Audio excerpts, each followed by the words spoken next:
भैया कुछ लोग नया साल के इंतजार ऐसे करत बाटे जैसे कि नया साल 2025 औते इनके जीवन के सब कुछ बदल जाई। अच्छा।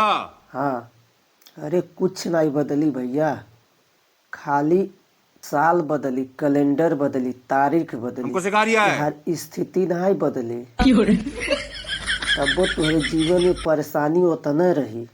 हाँ हाँ, ये है कि वो अदीने दारू शराब पी के फिट रहबा तुमके पता न चले, वो बात अलग है।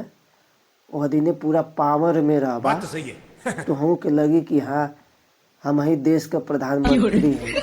लेकिन जैसे दूसरे दिन नींद टूटी वैसे तुहू की लगी हाँ ना ना ही कुछ नहीं है।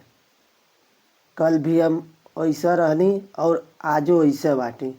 ऐसे ज्यादा ढोल न पीता, जैसे चलता वैसे चलेगा।